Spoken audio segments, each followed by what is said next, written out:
Halo, nama saya Cinta, sekarang saya kelas 8 SMP. Saya akan mempresentasikan tentang geografis keragaman, kondisi fisik wilayah geografis. Jadi kita bahas dulu bentuk-bentuk dataran. Pertama adalah dataran tinggi. Dataran tinggi adalah bentuk muka bumi yang relatif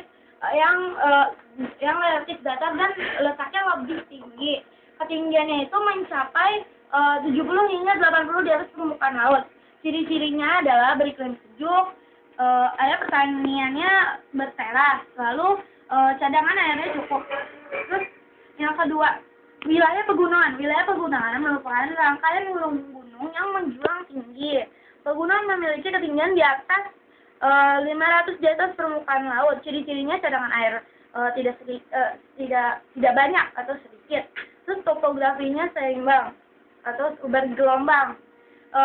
Wilayah dataran rendah. Wilayah dataran rendah adalah dataran yang bentuk bumi yang relatif datar.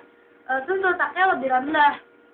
Letaknya di daerah rendah dan ketinggiannya kurang dari 600 meter di atas permukaan laut. Ciri-cirinya daerahnya datar, tersediaannya air cukup.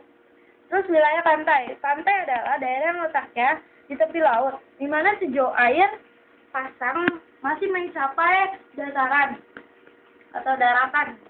Terus hubungan kondisi fisik dengan aktivitas penduduk. Pengertian lingkungan fisik tempat hidup permukaan bumi ini ada yang sangat berbeda.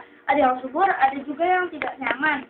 Jika nyaman menjadi pusat akumulasi penduduk atau melakukan berbagai kegiatan dalam rangka untuk memenuhi kebutuhan hidup mereka. Misalnya kalau di pegunungan bekerja sebagai tukang kebun. Lalu faktor-faktor endogen dalam diri manusia mengatasi kesulitan. Hubungan aktivitas penduduk berkait dengan kondisi fisik wilayah di sekitarnya.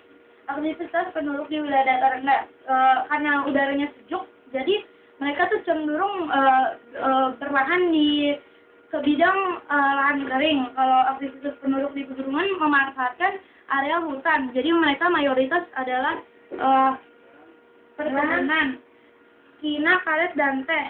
Aktivitas penduduk di wilayah dataran merupakan daerah yang konsentrasi penduduk pekerjaan ada pertanian, pertanaman tambak, perkebunan, dan perkebunan. Terima kasih.